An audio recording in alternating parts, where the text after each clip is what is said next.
Something big is happening in South Africa right now. Huge crowds stormed through streets and cities across the country, which some media outlets like Sky News described as a war on foreigners. It feels like a witch hunt. They keep pointing out people that they think may be foreign and then attacking them. We just saw a man get tasered on the side of the street. In fact, African migrant shop owners were warned by police to close down ahead of these anti-illegal immigration protests out of precaution for their safety. So, what the hell is going on? Protesters say that foreigners from other African countries are taking away jobs, healthcare, housing, and businesses from the locals. I'm unemployed.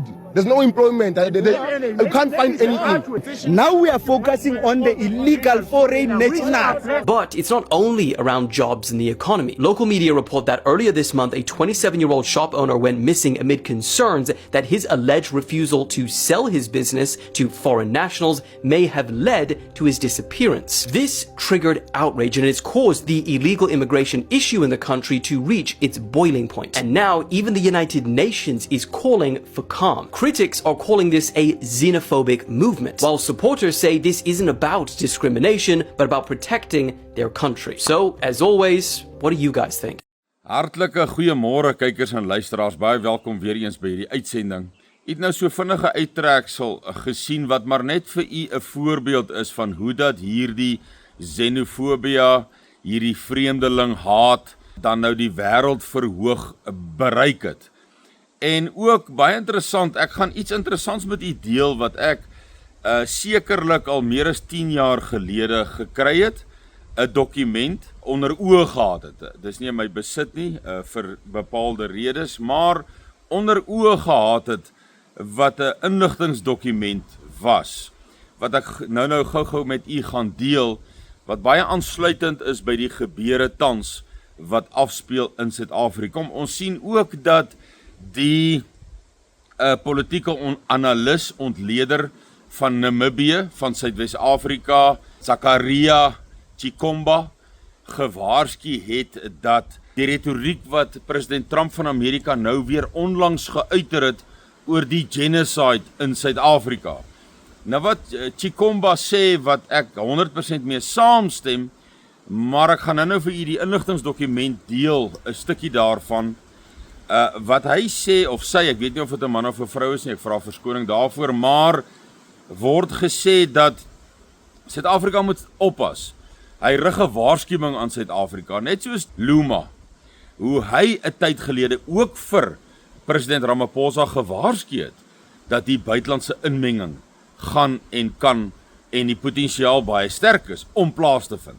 Nou ja, ek het video's daaroor gemaak, dan sien ons nou weermag, militêre ontplooiing, ons sien groot innames van jeug wat opgelei word en alles daarmee saam. Ons sien die momentum nou onder xenofobia, ons kan dit wys so terwyl ons oor al hierdie dinge gesels, die momentum wat bereik is, ons sien dit was in Vosloorus gewees, Tembisa, en vele ander plekke dwars oor die land. Ons sal sien wat vandag nou ook gaan hê met die Shut South Africa, jy weet, bring Suid-Afrika tot 'n stilstand.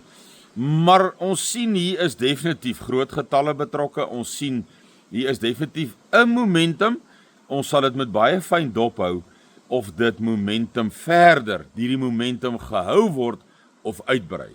Dan is dit baie gevaarlik, wanneer ons begin sien, uitlanders begin hulle tasse pak, vragte uitry oor die grense, dan moet ons weet, dat dit is dan nou, noem dit nou maar die tweede xenofobia, wat ook so geprofeteer is, wat erger gaan wees en ook tot iets gaan lei. Maar dit daar gelaat, die politieke analis wat waarsku en sê, en ek stem 100% saam met die persoon van Suidwes-Afrika, wat sê, en ons almal het dit gesien, wanneer president Trump iets herhaaldelik sê, gereeld sê, dan volg daar diplomatieke druk, volg daarna.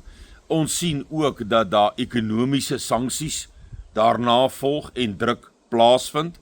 En natuurlik sien ons ook militêre optrede. Ons het dit nou, ons sien dit in Iran die afgelope jaar, sien ons dit. Ons het dit gesien in Oekraïne, toe Trump administrasie ook oorgeneem het die eskalasie van wapenvoorsiening aan Zelensky van Oekraïne. So duidelik sien ons daardie militêr, ons het dit gesien in Sudan nou weer onlangs. Ons het dit gesien in DRC, Demokratiese Republiek van die Kongo, het ons dit ook nou weer onlangs gesien. So ons sien dit absoluut gereeld, waar hierdie dreigemente, ons het dit gesien in Venezuela, het ons gesien dat daardie dreigemente het toe in aksie oorgegaan. En die militêr van die Amerikaners was gereed in die see en op hulle kus, om dan militêr toe te tree, sou dit verder nodig gewees het. Ons sien die dreigemente nou teenoor Cuba. So behoorlik is die pot aan die kook. En hierdie analis waarsku, ek stem 100% saam, President Trump, ja, baie dinge wat hy vandag sê hy iets 180 grade teenoorgesteld môre. Dit is hoe dit is, maar ons sien dat wanneer hy hierdie tipe uitlatings maak, dat daar volg diplomatieke druk, daar volg ekonomiese sanksies en druk daarmee saam, en daar volg militêre. Arabiese lente, revolusie, onrus, geweld, anargie. Ek het in 'n vorige video vir u gesê dat professor Jeffrey Sachs van Amerikaanse Jood, vir ons gesê het dat hierdie bewindsveranderinge, hierdie regime changes, het altyd geweld daarmee gepaard. En ek stem 100% saam dat Amerika gaan verseker, diplomatieke, dit word reeds gedoen, ekonomiese sanksies, basies, die beperking van en die trade war, soos hulle in Engels sê, die verhandelingsoorlog, tariewe oorlog, wat ons sien, is ekonomies, en dan verwag ons nou die militêre, soos wat ek hier ook gesê het, wat ons 'n dokument of inligting bekom het, kom ons noem dit eerder so, inligting bekom het in die verlede, dat daar Amerikaanse militêre troepe voorberei vir 'n Suid-Afrikaanse situasie. Ons weet daar's, ja, ek wil nie te veel uitlaat oor in die Kaap, wat daar reeds 'n tipe van 'n klein opleidingsmasjinerie reeds opgerig is. Ons hou dit maar eers op die ys. Ons sal later weer iets daaroor sê. So hoe dit ook al sy, die dokument wat ek onder oë gehad het, meer as 'n dekade gelede, ek gaan dit vir u in kort opsom, het gesê dat nuwe wêreldorde, wat meer Amerika, Brittanje en so meer insluit, het die dokument bevestig en verduidelik, en was dit tipe van 'n instruksie, eintlik meer 'n strategiese dokument, as ek dit nou maar moet verwoord en beskryf. En dit het in kort daarop neergekom, dat om by 'n volwaardige revolusie en anargie uit te kom, moet hulle eers begin. Ons praat nou van die fisiese, die diplomatieke druk is daar, die ekonomiese druk is daar, ons praat van die opbou na militêre, na fisiese, Arabiese lengtestyl, anargie, revolusie, volksmoord, is maar alles in een pot, al hierdie bestanddele. So hoe dit ook al sy, hierdie dokument het dit duidelik uitgelig dat xenofobie moet gebruik word om die nodige momentum te kry om by 'n Arabiese lente. Onder andere, daar is ander bestanddele wat in die pot gegooi word, soos Eskom wat afgaan en nie krag het nie, en nou in hierdie geval energie, daar is nie meer genoeg brandstof om voorrade in die land te versprei nie. Ag, alles daarmee saam. Geweldige inflasiesyfers op die voedselpryse, wat maak dat die toelaat nie meer genoeg is nie, en dan begin plundering hand uitdruk, en alles daarmee saam. Maar hierdie spesifieke dokument het gegaan oor dat xenofobie is 'n baie goeie, baie maklike wegspring. Dis die blokke waaruit die oorlog wat in Suid-Afrika kom, die revolusie, noem dit net wat u wil, volksmoord, oorlog, revolusie, Arabiese lente, wat in Suid-Afrika kom, is die blokke waaruit weggespring. Hierdie dokument het nou spesifiek net oor dit gegaan, vreemdelingehaat, xenofobie. En dit was nie lank na die vorige xenofobie wat ons gehad het, meer as 'n dekade gelede nie, was dat hulle moet daarna toe werk om die xenofobie momentum te gee. Genoeg momentum om Suid-Afrika te destabiliseer. En dan wil ek vir u sê iets wat in die dokument was, maar ek gaan dit nou my woorde baie mooi moet kies hierso. En ek gaan nie beskrywend wees nie, maar u kan maar tussen die lyne lees. Wat in die dokument beskryf was dat hierdie begin 'n maklike begin. Dit is maklik om 'n vreemdeling, 'n Zimbabweër in Nigerië op straat te kry. Jy is 'n groep van 100 of 200 of 1000 of 'n paar duisend, en daai persoon gaan niks anders doen as hardloop nie. En al gemaak het 20 of 50 of 200 of 1000 maatjies bymekaar, dis nog mos nou min in terme van die massas in Suid-Afrika. So dis 'n maklike begin. Dis 'n maklike begin om hierdie aanhitsing te doen. Hierdie mense vat ons werk, hierdie mense, ons kan nie werk kry nie, hulle ry die vragmotors, hulle is vragmotorsbestuurders en hulle werk in die fabrieke en ons is werkloos. Baie maklike beginpunt. En dis juis die beginpunt. En soos dit momentum kry, sal daar, en nou moet iemand is in die lyn lees, sal daar teenoor ander opponente wat beskuldig word as uitlanders, as kolonialiseerders, as gronddiewe en alles daarmee saam. Wanneer die momentum sterk genoeg gebou het, genoeg krag in die momentum is, genoeg dissipline in dit is, genoeg koördinering in dit is, genoeg georganiseerd is, dan sal daar natuurlik nou nie meer met stokke opgetree word. Dan word daardie stok met 'n masjiengeweer, met iets anders vervang.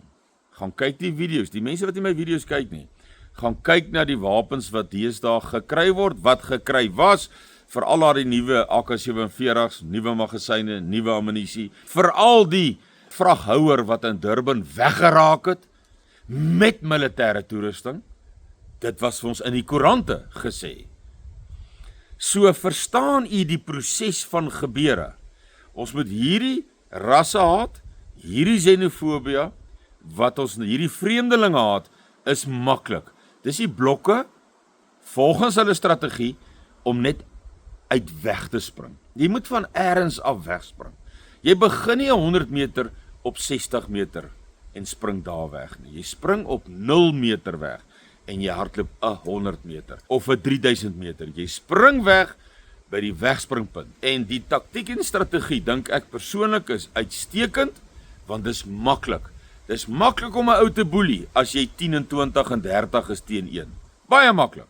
En later is dit 10.000 teen 2000 of 1000 of 500. En later, wanneer dit momentum genoeg gebou het, ek sê weer, georganiseerd genoeg is, sterk genoeg is met ander woorde, militêre dissipline genoeg is met ander woorde, dan word daardie stokke vervang met ander wapentuig.